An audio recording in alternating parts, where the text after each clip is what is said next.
नमस्कार दोस्तों, आपका स्वागत है गवर्नमेंट एजुकेशन में। सबका स्वागत करता हूं। और आज की इस वीडियो में हम मध्य प्रदेश के जो राष्ट्रीय उद्यान हैं, नेशनल पार्क हैं, वो देखेंगे और काफ़ी अच्छे से समझेंगे हम। वैसे तो आप पढ़ चुके होंगे, आपको बहुत सारी बुक मिली होंगी, पर आपको किस तरीके से पढ़ना है और किस तरीके से याद करना है वो मैं यहाँ पे आपको बताऊँगा। और आपको आसानी से जितने भी मध्य प्रदेश में राष्ट्रीय उद्यान है वो आसानी से आपको याद हो जाएंगे। ओके, तो चलिए स्टार्ट करते हैं आज का वीडियो। सबसे अगर हम पहले बात करें तो जो राष्ट्रीय उद्यान हुए, वन्यजीव अभयारण्य हुए या जैव मंडल आरक्षित क्षेत्र हुए, तो ये क्यों बनाए गए और इन सब में अंतर क्या है, तो ये सब पहले तो ये प्रश्न उठता है। तो सबसे पहले जैसे कि बात करें, जो भारत में जो है विश्व का लगभग 5% जो है वन्यजीव हैं भारत में, विश्व के 5%। और इन्हीं को प्रोटेक्ट करने के लिए, संरक्षण करने के लिए जो है वो वन्यजीव संरक्षण एक अधिनियम लाया गया, जो कि 1972 में भारत में लाया गया। और इसी के जो एक साल बाद जो है वो जो टाइगर प्रोजेक्ट है, बाघ संरक्षण अधिनियम जो है वो लाया गया था 1973 में। वो हम आगे देख लेंगे। ओके। और जैसे कि बात की जाए मध्य प्रदेश में कब लाया गया था, तो ये जो लाया गया था 1974 में, इस अधिनियम को पारित किया गया था, जीव संरक्षण अधिनियम। ओके, वन्य जीव संरक्षण अधिनियम। तो यहाँ पे सबसे पहले बात ये उठती है कि जो राष्ट्रीय उद्यान है, वन्य जीव अभ्यारण्य और जैव मंडल है, तो इन सब में अंतर क्या है। तो जैसे कि अगर हम बात करें राष्ट्रीय उद्यान की, तो राष्ट्रीय उद्यान एक तरीके से पूर्णतः जो सरकार होती है उस पर नियंत्रण रहता है। जो भी पूर्णतः सरकार के नियंत्रण में होता है राष्ट्रीय उद्यान, नेशनल पार्क। और यहाँ पर किसी भी प्रकार का कोई जो मानव गतिविधियाँ हैं उन पर रोक लगाई जाती है। वहाँ पर कोई रह नहीं सकता है, या पशु जो चराना होता है वो भी नहीं कर सकता है। जो राष्ट्रीय उद्यान को नुकसानदायक हो वो वहाँ पर किया नहीं की जा सकती। और वहाँ पर जो है ना वो एक तरीके से प्रतिबंधित होता है और जो पूर्णतः सरकार के नियंत्रण में होता है। भारत में जो है वो करीबन 105 जो है वो राष्ट्रीय उद्यान है। और जैसे कि बात करें एमपी में कितने हैं, 11, जो सबसे सर्वाधिक हैं। ओके, राज्य की बात करें तो।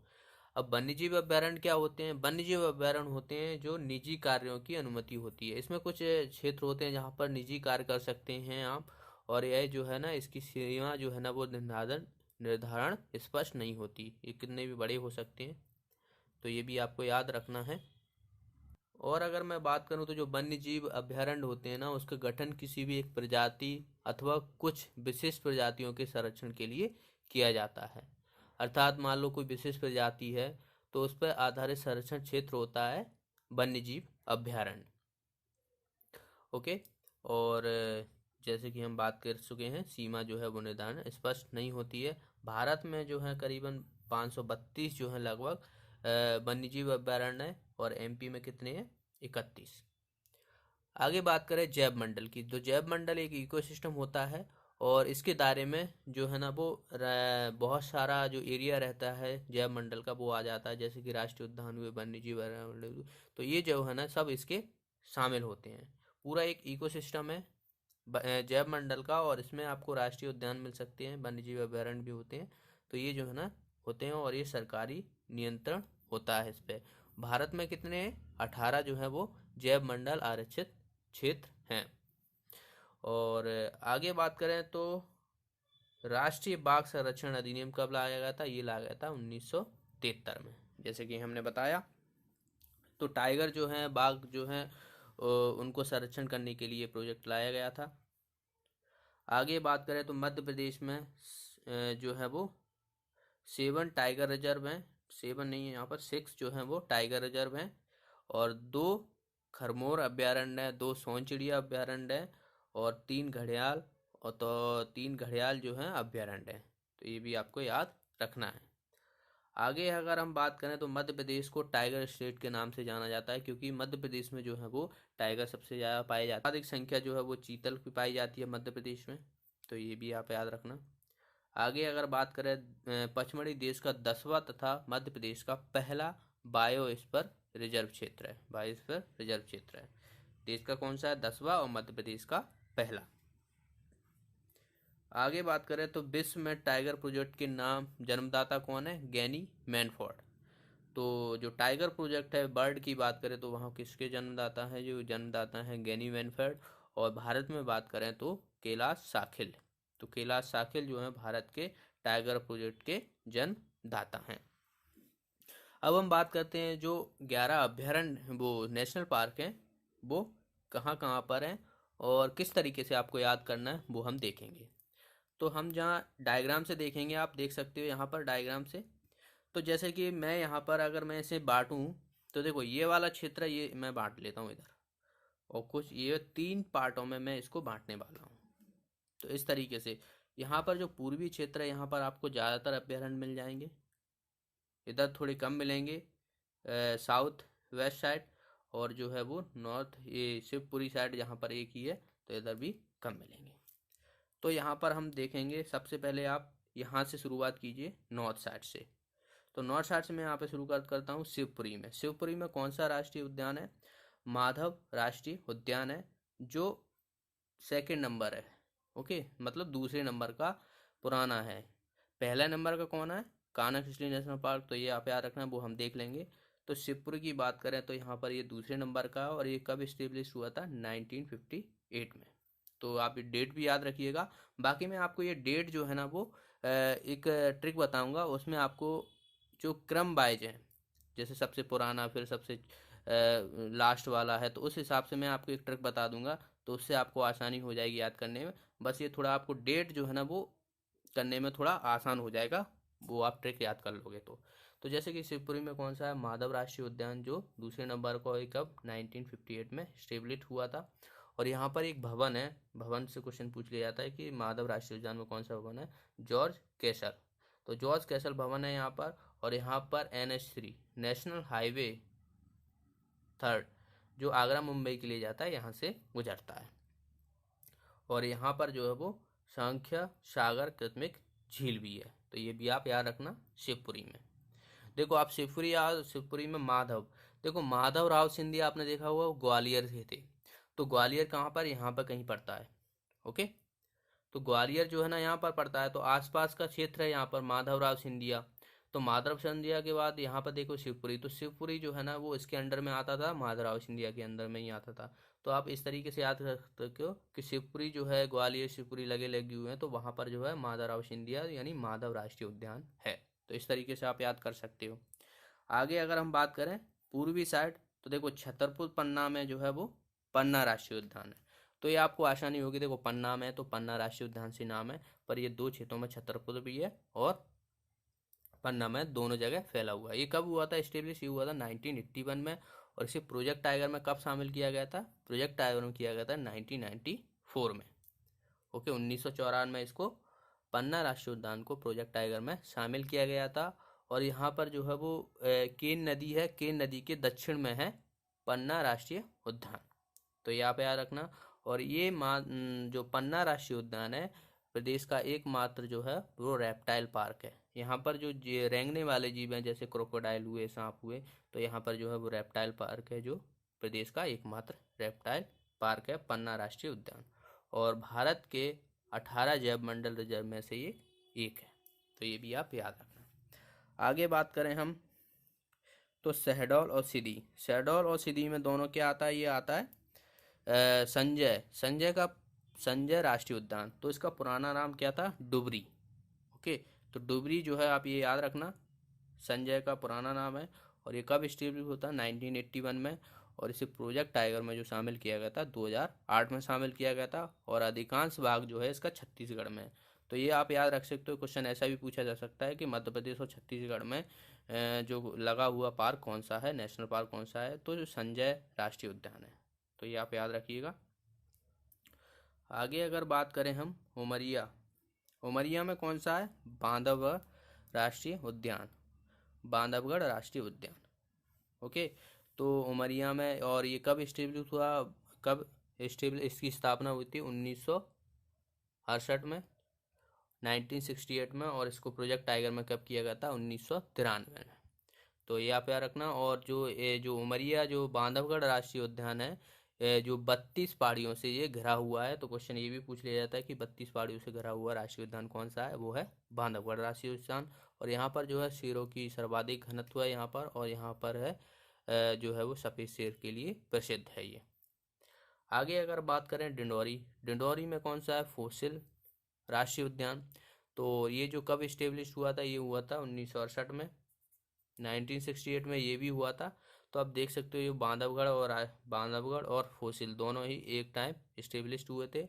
और जो बांधवगढ़ जो फोसिल राष्ट्रीय उद्यान है वो पहला जीवाश्म राष्ट्रीय उद्यान है। तो ये भी आप याद रखना। और यहाँ पर जो है ना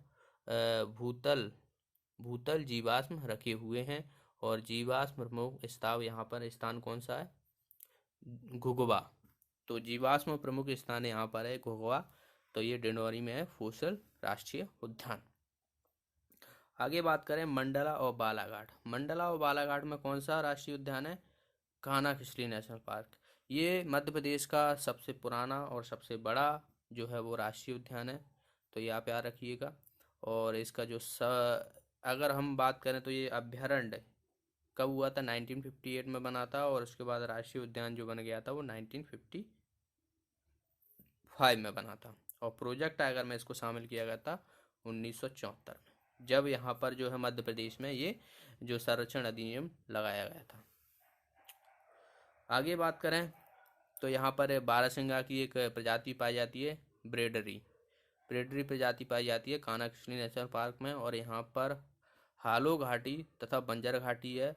और यहाँ पर एक शुभांकर है जो बाघ बारहसिंगा जो है वो, इसका नाम जो है शुभांकर यहाँ का कान्हा-किसली नेशनल पार्क का है भूर सिंह। तो भूर सिंह आपको याद रखना है ये।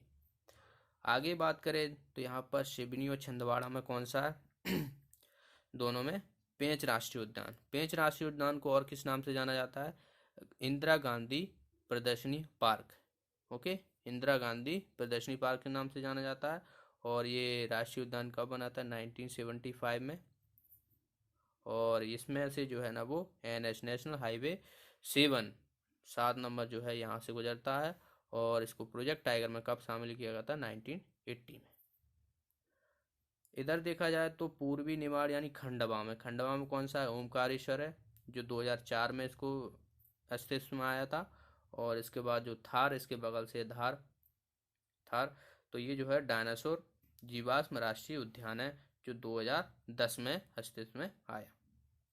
ओके, तो एक बार हम इसका रिवीजन कर लेते हैं किस तरीके से। देखो, जो इधर है नॉर्थ साइड है यानी उत्तर साइड है, वो कौन सा है, शिवपुरी है। शिवपुरी बात करें तो ग्वालियर में कौन, माधवराव सिंधिया फेमस थे। तो माधवराव सिंधिया जो है ना शिवपुरी का पूरा क्षेत्र आ जाता। तो माधवराव राष्ट्रीय उद्यान जो है ना वो शिवपुरी में पड़ता है।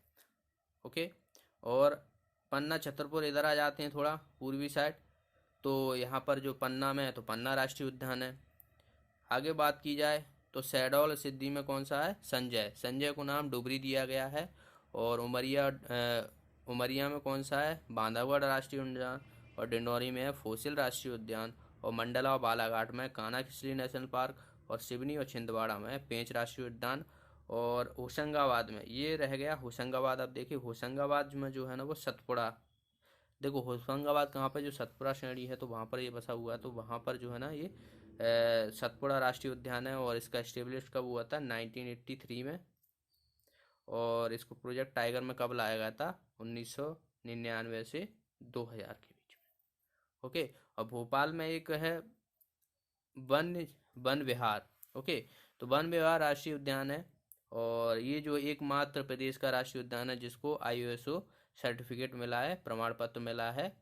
तो ये आप याद रखना। और इसको एस्टेब्लिश कब हुआ था, 1979 में, ये आप याद रखना।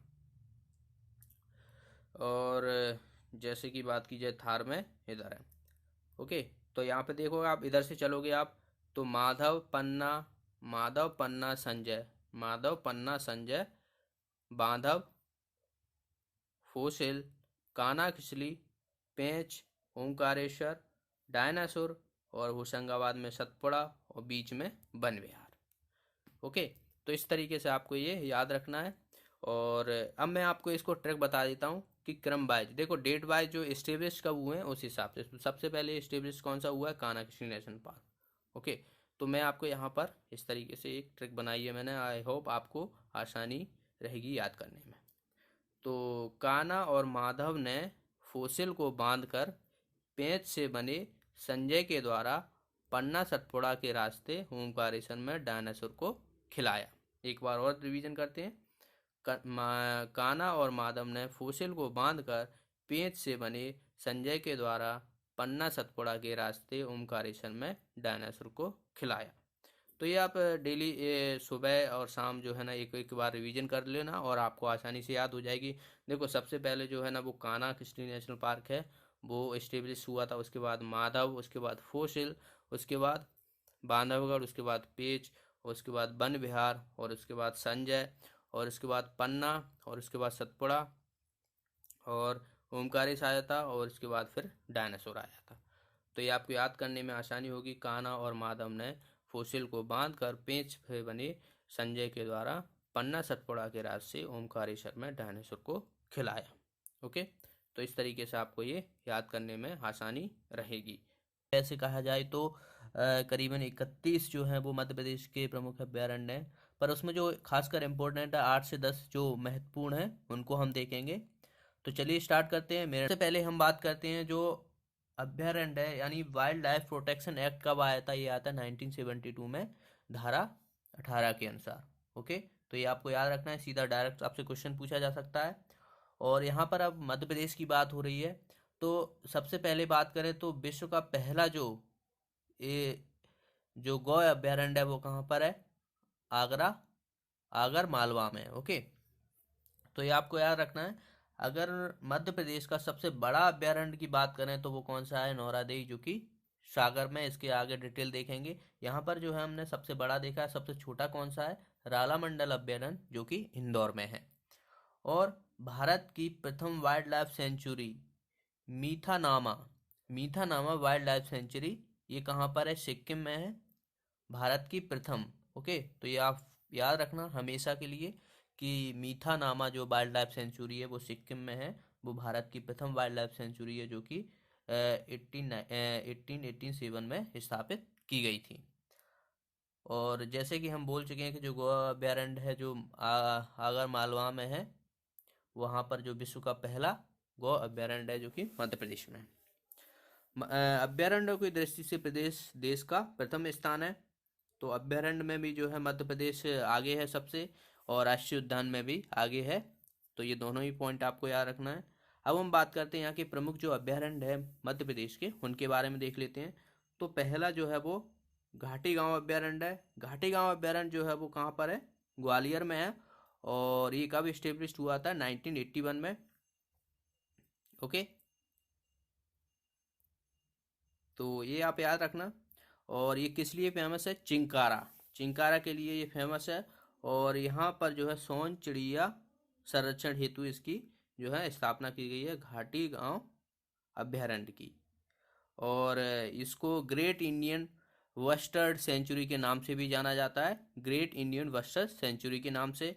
और धुआं हनुमान मंदिर और गुप्तेश्वर मंदिर के ये निकट है घाटी गांव अभ्यारण्य। नेक्स्ट जो है रालामंडल अभ्यारण्य है। रालामंडल वन्यजीव अभ्यारण्य जो कि इंदौर में है, और ये सबसे छोटा है मध्य प्रदेश का। और इसकी जो एस्टेब्लिश हुआ था 1989 में है, और ये बाघ बाघ के लिए प्रसिद्ध है। और यहाँ पर जो है शिकार कोठी का निर्माण कराया गया है, किसके द्वारा, होलकर वंश। 1905 में जो होलकर वंश ने शिकार कोठी का निर्माण कराया गया था रालामंडल वन्यजीव अभ्यारण्य में। और यह प्रदेश का पहला वन्यजीव जागरूकता केंद्र स्थापित किया गया है यहाँ पर, कहाँ पर, रालामंडल में, वन्यजीव जागरूकता केंद्र। आगे बात करें नौरादेई। नौरादेई जैसे कि हमने बात की थी सबसे बड़ा है, और ये सागर में है, और ये शेरों के लिए प्रसिद्ध है। और ये है 1975 में जो है वो स्थापित हुआ था ये। और आगे बात करें तो इसका कुछ भाग जो है दमोह, रायसेन और नरसिंहपुर जिले में भी है। तो ये भी याद रखना, सागर में ही नहीं, अगर आपसे ऑप्शन में सागर ना दिया हो तो ये ऑप्शन भी आप याद रखिएगा, दमोह, रायसेन और नरसिंहपुर। और यहाँ पर क्रोकोडाइल पॉइंट और चेलाव झील, चेलाव झील और क्रोकोडाइल पॉइंट है नौरादेवी वन्यजीव अभ्यारण्य में, और नर्मदा और गंगा बेसिन से ये मिलते हैं। आगे बात करें चंबल, जो राष्ट्रीय चंबल अभ्यारण्य है, तो चंबल आपने पता ही है कि जो ये कहाँ से निकलती है, इंदौर के महू से तहसील से निकलती है वहाँ से, और ये मुरैना होते हुए ये यमुना में मिल जाती है। तो ये जो है मुरैना में जो है ना वो राष्ट्रीय चंबल अभ्यारण्य है, और ये जो है वो घड़ियाल के लिए प्रसिद्ध है, घड़ियाल, और ये जो है 1978 में स्थापित किया गया था। घड़ियाल के संरक्षण के लिए इसके जो राष्ट्रीय चंबल अभ्यारण्य है, गंगा नदी डॉल्फिन का भी संरक्षण किया जा रहा है। तो ये भी आप रखना, जो गंगा नदी में जो डॉल्फिन पाई जाती है उसके लिए भी संरक्षण के लिए भी किया जा रहा है इसका कस, और घड़ियाल के लिए तो है ही प्रसिद्ध। आगे बात करें करेरा, करेरा वन्यजीव अभ्यारण्य जो है वो शिवपुरी में है, और ये सांभर के लिए प्रसिद्ध है।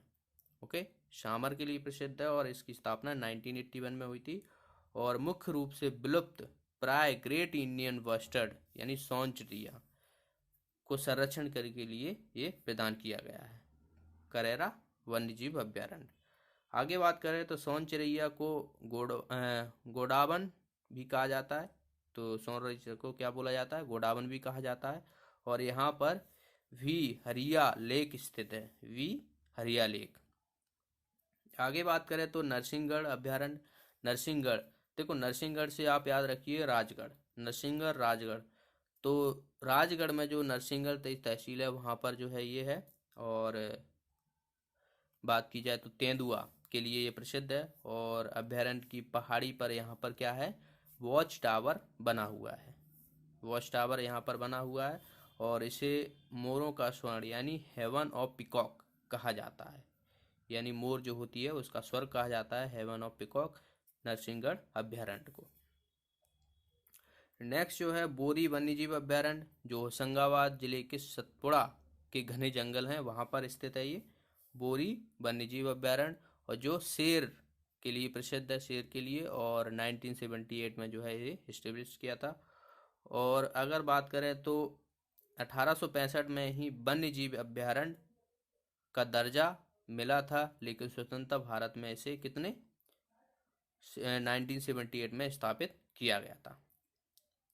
और यहाँ पर भारत के सबसे पुराना जंगल पाया जाता है, भारत का सबसे पुराना जंगल बोरी वन्यजीव अभ्यारण्य में पाया जाता है, और इसके पश्चिम में कौन सी नदी है, तवा नदी है। आगे बात करें तो राष्ट्रीय गांधी सागर वन्यजीव अभ्यारण्य जो मंदसौर और नीमच में है, और ये तेंदुए के लिए प्रसिद्ध है, और इसके मध्य से कौन सी नदी गुजरती है, चंबल, तो पूर्व और पश्चिम जो भागों में विभाजित कर देती है चंबल नदी राष्ट्रीय गांधी सागर वन्यजीव अभ्यारण्य को। और यहीं पर जो है चतुर्भुज नाथ का प्राचीन मंदिर है राष्ट्रीय गांधी सागर वन्यजीव अभ्यारण्य में।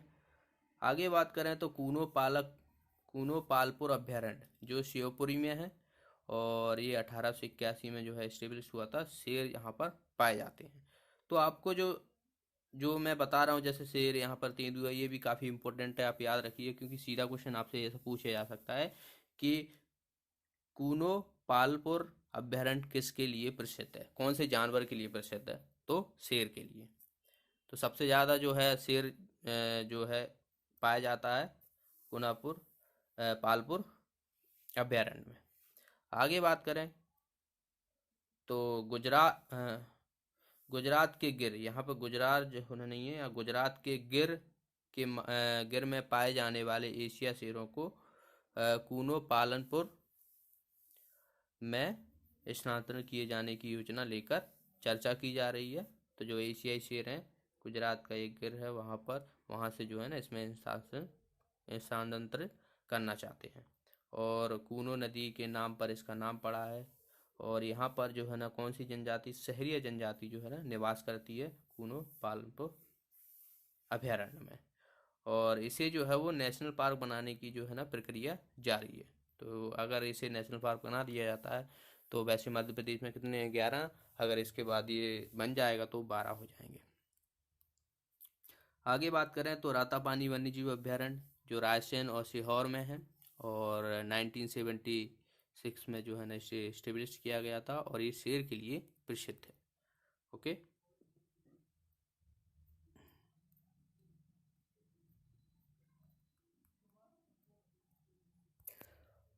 और इसे जो है ना, एक जो वन्यजीव अभयारण्य है, इसमें खास इम्पोर्टेंट बात है कि ये 2013 में प्रोजेक्ट टाइगर के अंतर्गत शामिल किया गया है। तो ये अब काफ़ी इम्पोर्टेंट पॉइंट हो जाता है। रातापानी वन्यजीव अभयारण्य जो कि एक अभयारण्य है, और ये जो है प्रोजेक्ट टाइगर में से अंतर्गत शामिल किया गया है 2013 में। और यहाँ पर भीमबेटका गुफाएं, रातापानी बांध और किन्नौरगढ़ का किला जो है ना स्थित है। बाकी देखो, ये 10 तो आपको याद करने ही पड़ेंगे, इतने इम्पोर्टेंट है। और इसके जो भी इम्पोर्टेंट फैक्ट है ना वो मैंने बताए, तो इतना आपको याद करना ही पड़ेगा वन्यजीव अभयारण्य से, क्योंकि राष्ट्रीय उद्यान हुए, वन्यजीव अभयारण्य हुए, इनसे क्वेश्चन आपको हर एग्जाम में 1 ना 2 क्वेश्चन मिल ही जाएंगे। बाकी हम एक बार जो बचे हुए हैं उनको देख लेते हैं। जैसे खिबनी है, वो देवास में है, तेंदुआ के लिए प्रसिद्ध है। डुबरी, संजय, तो ये मैंने बताया कि ये नेशनल पार्क भी है, तो जो सीधी में है, और ये शेर के लिए प्रसिद्ध है। और सिधौरी रायसेन में ये तेंदुआ के लिए है। पेंच, मूंगावली भी नाम से जाना जाता है, और पेंच पे है, और शेर के लिए ये प्रसिद्ध है।